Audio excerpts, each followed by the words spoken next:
原来是你指派的杀手。什么杀手？不是咱们每次见面非得要这样吗？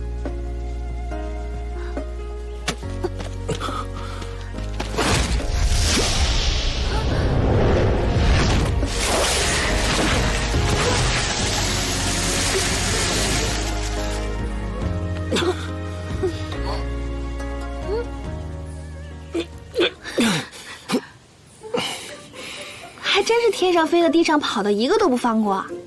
哎，宋王殿下，我们俩之间真的有误会。我今天跟我阿姐来爬山，我累了我就独自下山，我也没想到你就来这儿了。我也更是无意冒犯跟冲撞你。你要是不信，你就去问我阿姐。还有那个提刑司齐大人，他也是人证。哎，您被绑在这儿呢，您多叫一会儿也是会有人来救你的，别担心啊。王爷，要不咱们商量个事儿呗？说。你看啊，每次你碰到我呢，也没什么好事儿，我也是，这冤家宜解不宜结。为今之计，您就把礼衣给我，我拿去烧了。虽然这办法玄乎了点儿，做了总比不做好，你说是吧？你要本王现在把礼衣脱给你啊，您要是不介意的话，自然是。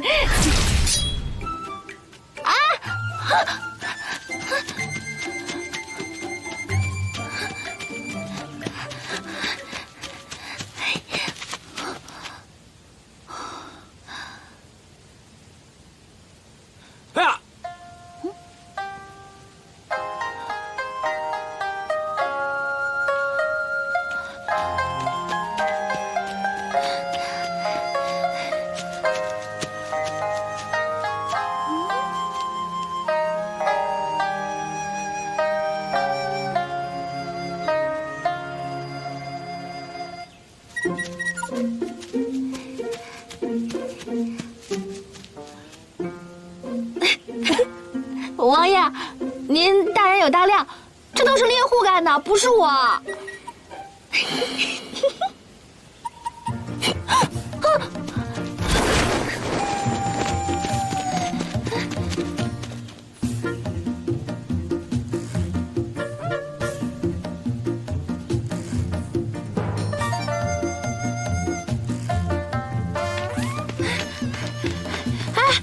船家，走，开船！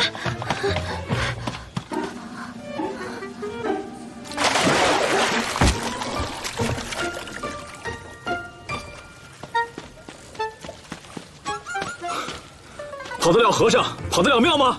哎，你讲点道理，要不是你追我，我怎么会跑呢？你若不跑，我又怎么会追啊？船家，你开快点，那岸上有一个不讲理的人，我怕他一会儿给游过来。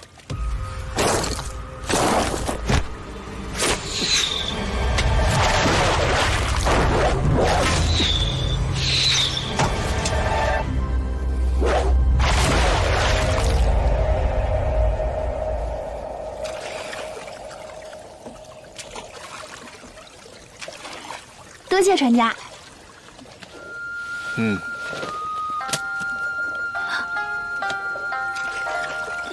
先生，这墨宝斋什么时候搬到西山了？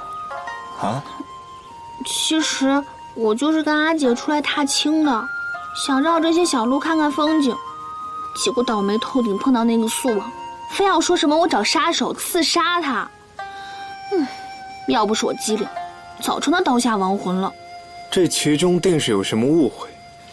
按理来说，你是他的救命恩人，他该谢你才是。可不是嘛，可能有些人天生就是喜欢恩将仇报吧。不对，在我看来，他是一位将才，定是你受训不够，回去好好抄书。先生。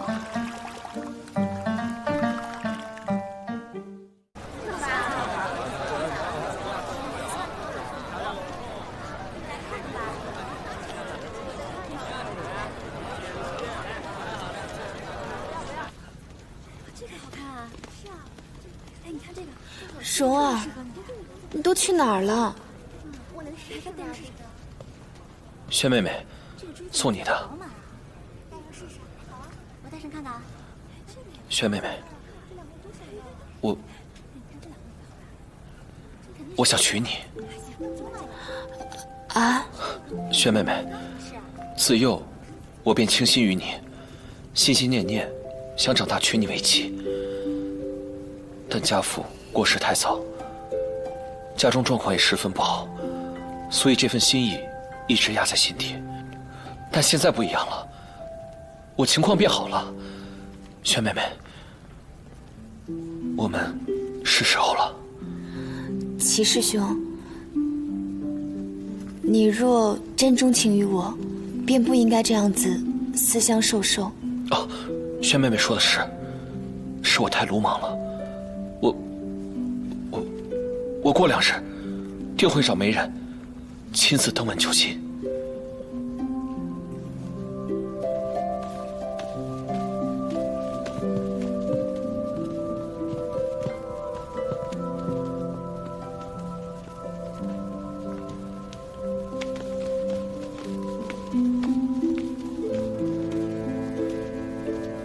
傅姑娘，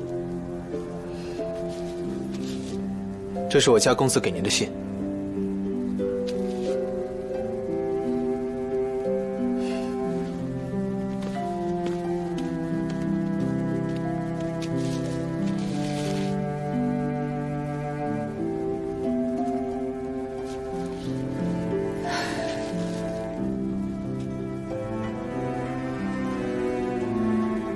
刘掌柜，这次的新品都好漂亮啊！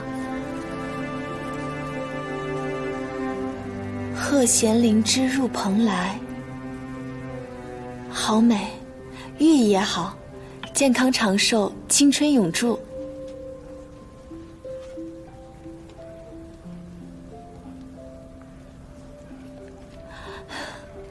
刘掌柜，您真是每次的想法都让人眼前一亮。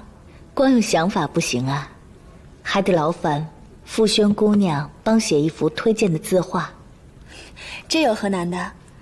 您啊，如此照顾蓉儿，况且这也是我的爱好。只是不知，刘掌柜打算何时上这些新品？自然是越快越好。凤来仪马上就要出新品，我希望能赶在他们之前。嗯。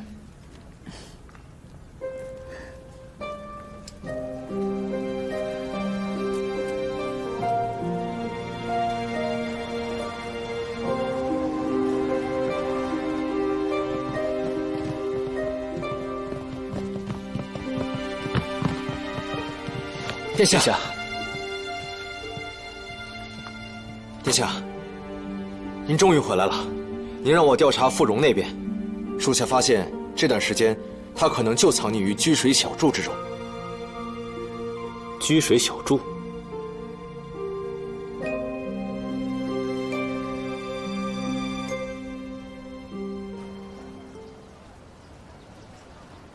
齐策虽然出身寒门，却是个忠孝之辈，前途不可限量。如今他情真意切地求到我门下，我免不了带他走一遭，替他求娶傅轩姑娘。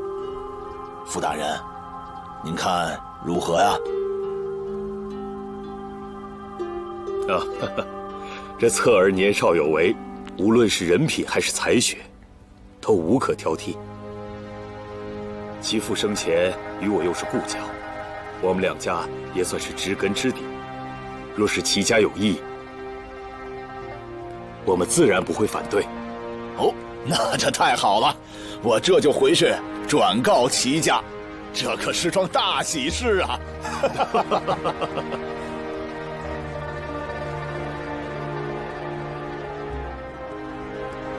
齐师兄来家里提亲了。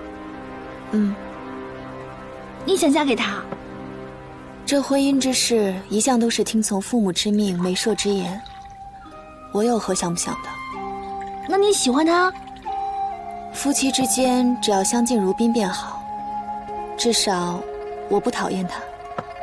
那你了解他吗？罢了，我只是来看看你有没有在这儿闯祸。你记得好好跟先生读书，我先回去了。长姑娘，我送送你吧。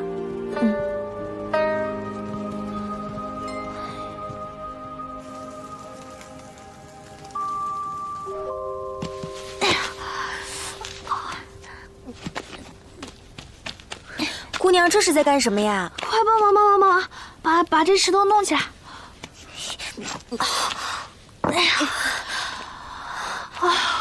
姑娘，你拿着石头做什么呀？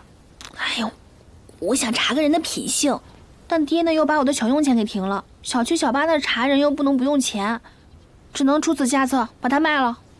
可，这破石头能值几个钱啊？他跟居水先生天天朝夕相处，说不定先生赏景的时候还做过呢。你想想他那些仰慕者得多喜欢，到时候就得疯抢他。哎，有道理啊。不过这样会不会不太好啊？怎么不好了？我把它卖了，我再买块新的回来。那倒不如我们出去随便找一块石头，然后就说是居水小筑的不就行了？那能一样吗？师傅说过了，做生意得讲诚信。哎，但是人家要不信，那该怎么办啊？问得好。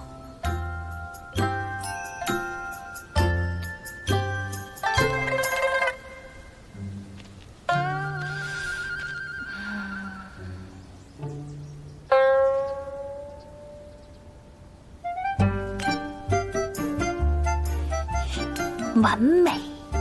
怎么歪歪扭扭的？先生的字能跟普通人的一样吗？多潇洒呀！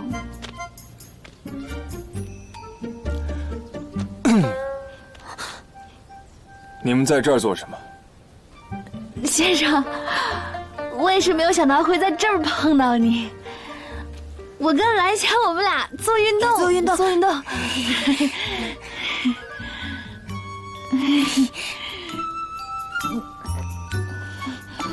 还不去读书？是，先生。等会儿，你们要是真喜欢那石头，就带走。谢先生。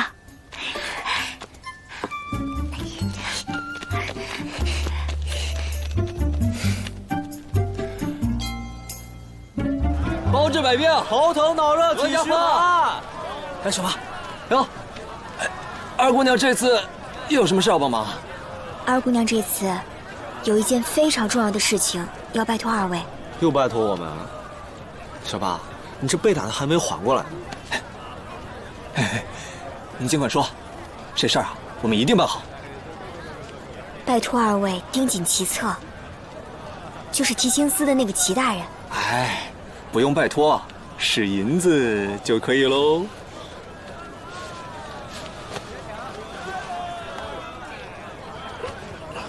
哟，不是说给银子吗？怎么用石头啊？这可是居水小筑里的石头啊！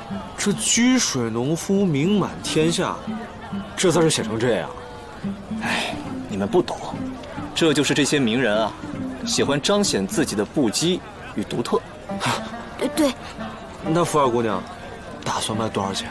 二姑娘说了，卖50两银子便可，事后对半分。可以，好。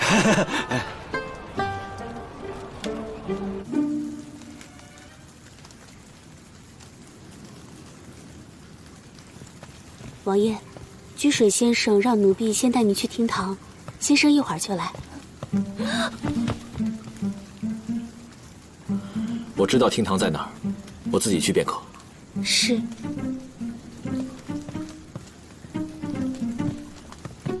这素王也太闲了吧，到哪儿都能遇到他，真是阴魂不散。想逃跑？谁逃了？我这光明正大的呢。王爷，不知我的书童哪里得罪了王爷？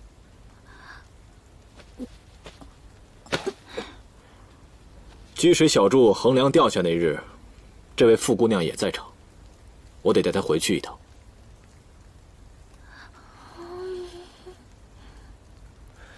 之前提青司的人来我这里已经仔仔细细的搜查过了，而我对王爷一直是以礼相待，你却一直怀疑我的书童。王爷，今日还是请回吧。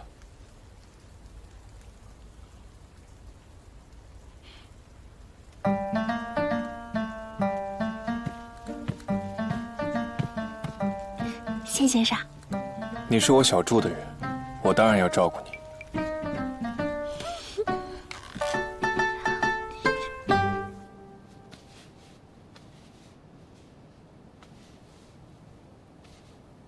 殿下，那日您走之后，那吴小爷倒是帮了个大忙。他发现那帮刺客所用的金质有些异常，所用竟是上等布料。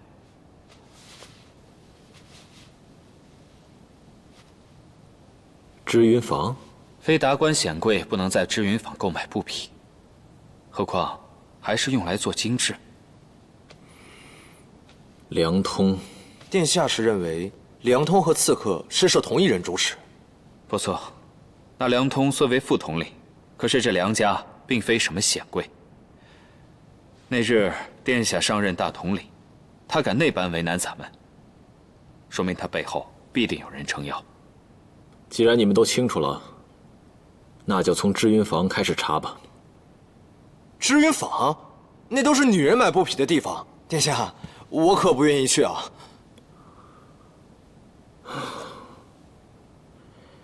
要不你去？哎呀，殿下英明。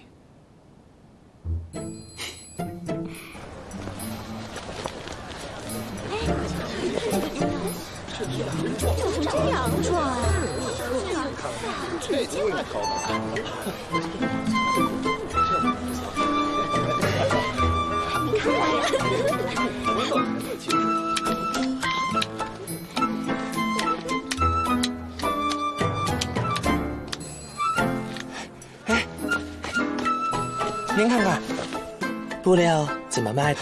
姑娘，你眼光真好，这是刚到的丝巾花罗。您看这花卉的图案，多衬您呢。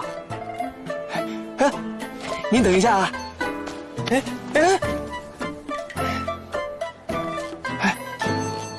这鸟纹不错呀。这个是仙鹤锦。哎，巧了，您来的正是时候。这是新到的货，只要10两一匹。什么？寻常人家1年用度也没有10两，你这一匹布竟要10两？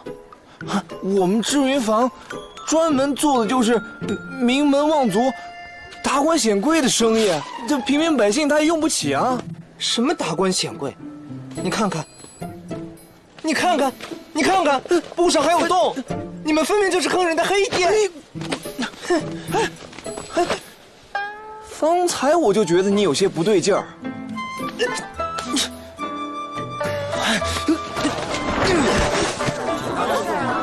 我呸！再敢过来，我就打断你的腿！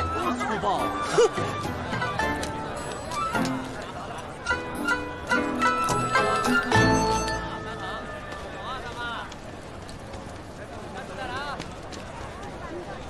老板，来碗面。哎，好嘞。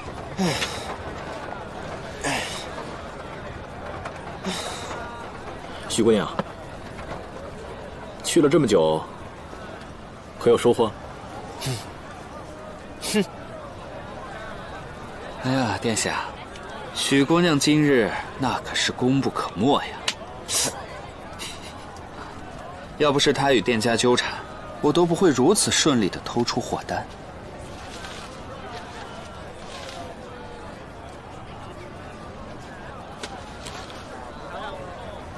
好一个提刑司按察使！近1年来，知云坊最大的几张单子，都是他一人定下的。上次居水小筑一案，提刑司主动把这个案子接了过去，我便查过此人。此人任期未满，便做了西园尉，后来一直在7、8品的小官之间徘徊，再后来做了卫尉丞，结识了信都侯张耀成，一连做了几桩大事，后被破格提拔，这才做到了如今的提刑司按察使。其策，信都侯。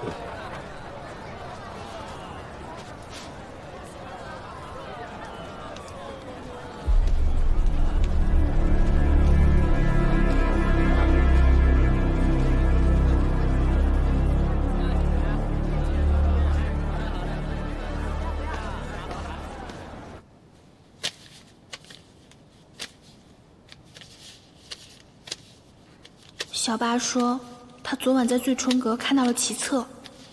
他嘴上说喜欢我阿姐，却流连于烟花之地。如此表里不一，必然不会一心待我阿姐。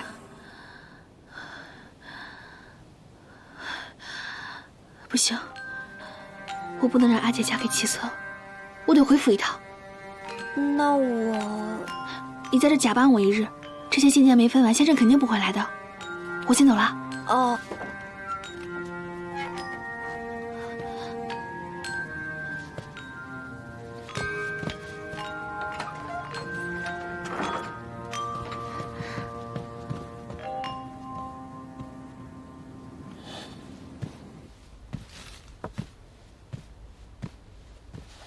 公子，傅姑娘又翻墙出去了。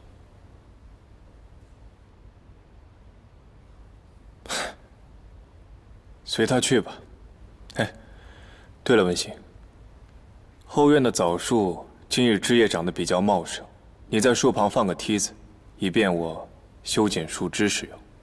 是。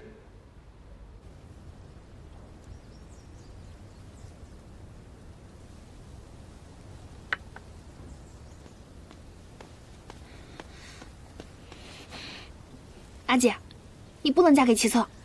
你不是应该在居水小筑吗？怎么，又偷偷溜回来了？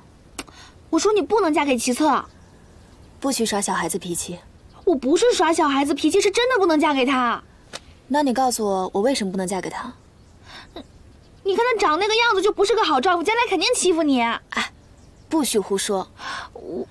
你要是这句话给竹儿说，让他知道你在背后编排他兄长，他非跟你急眼不成？竹儿是竹儿，他哥是他哥。蓉儿，你不去先生那儿读书，在这胡闹什么？我不是胡闹，阿姐不能嫁给那个奇策，他肯定不会好好对阿姐的。老爷，这蓉儿赶回来也是担心轩儿，你就别怪她了啊。蓉儿，我知道你担心你阿姐，但是你们迟早都是要嫁人的呀。这策儿也算是我看着长大的，他为人稳重，前途光明，特别是对轩儿，更是情根深重。这么好一桩姻缘，你可别给搅和了啊！你们不知道那个奇策是什么样的人，也不知道阿姐嫁给他会怎么样。反正，他不是个好人，他是个坏人。蓉儿，咱们傅家便是这样教你空口无人清白的吗？哎，蓉儿，真不让人省心。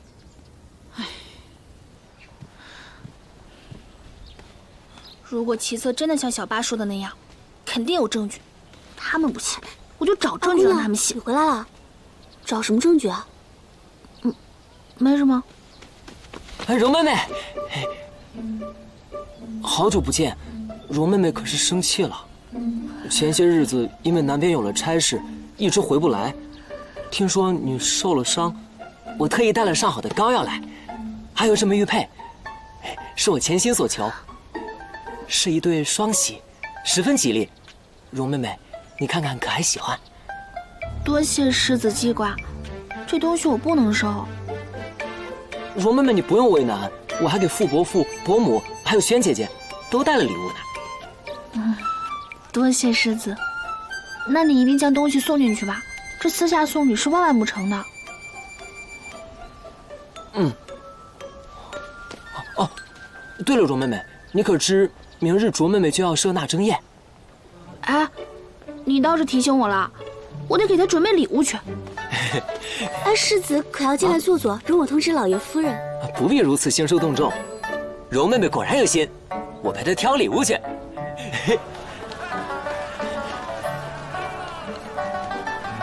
蓉妹妹，你是不是心情不佳？阿姐订婚在即，惜罚。那这不是件好事吗？等你阿姐的婚事正式敲定，我就可以正式向你家下聘了，免得母亲总说妹妹早与姐姐定亲不好，不同意我们成亲。你不觉得这是新都侯夫人为了不让我进新都侯府找的借口吗？蓉妹妹，你怎么会这样想？母亲绝不会这样。况且我并不认为成亲这件事情是父母最大，我觉得合乎自己的心意比较重要。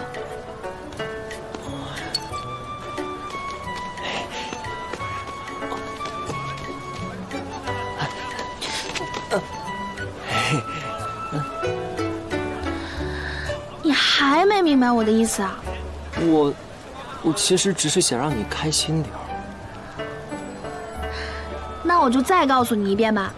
首先，我认为天大地大，自己的心意最大。其次呢，我不想收你的玉佩，知道了吧？不想收我的玉佩。如妹妹，等你下次开心点儿，我再送你啊。好看。竹儿，蓉儿，好久不见啊！好久不见。殷世子，竹妹妹，这一日不见如隔三秋，等你嫁出去，咱们什么时候再见？那我不得思念成疾？你看你这嘴甜的。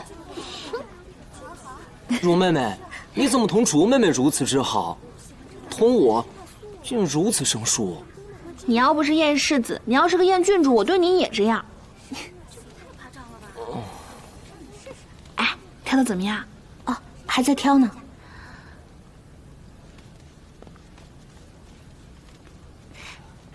这套就不错啊。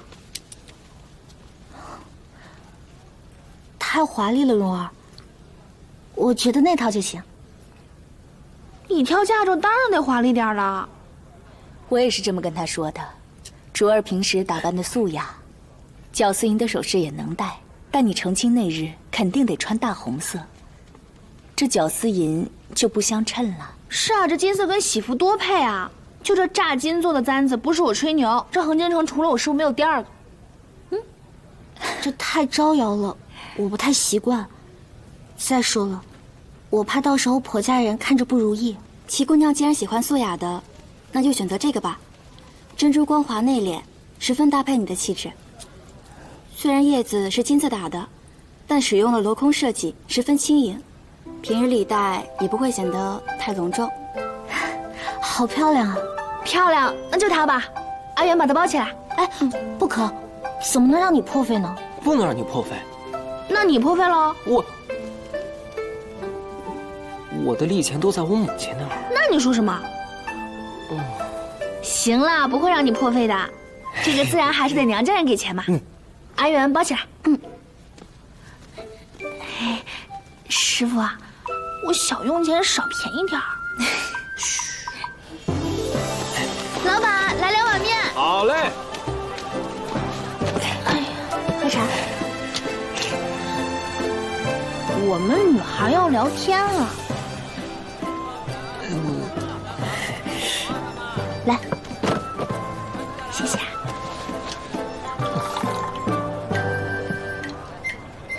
哎，你说你跟我阿姐一样，哪儿都好，就是太听话、太懂事了。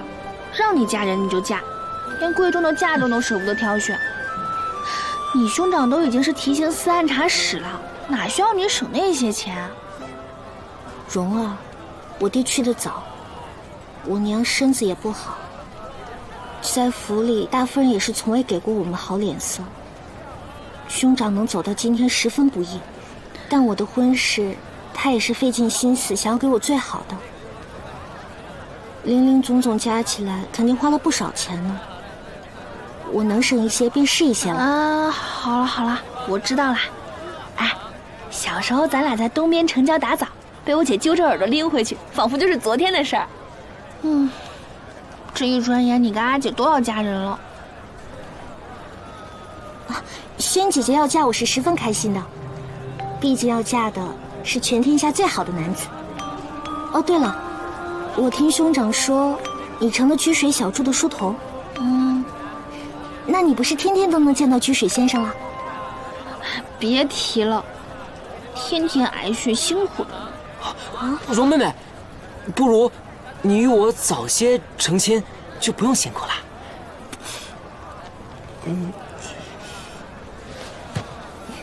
你呀，我看是你折腾人家。竹儿，我问你点事儿，你说，你别生气啊。你兄长是真心喜欢我阿杰，会对他好吗？当然了，蓉儿，我兄长从小就喜欢你阿姐，你是知道的。这么多年来，他那么拼命的攀爬，也是为了早日向夫家提亲呢。再说我们都是一起长大的，这你还不放心吗？哎，不是，小时候你在我家借住，我对你了解啊。可是齐师兄他一直在书院待着，我不了解。你呀，这是关心则乱。我保证，我兄长会对你阿姐很好的。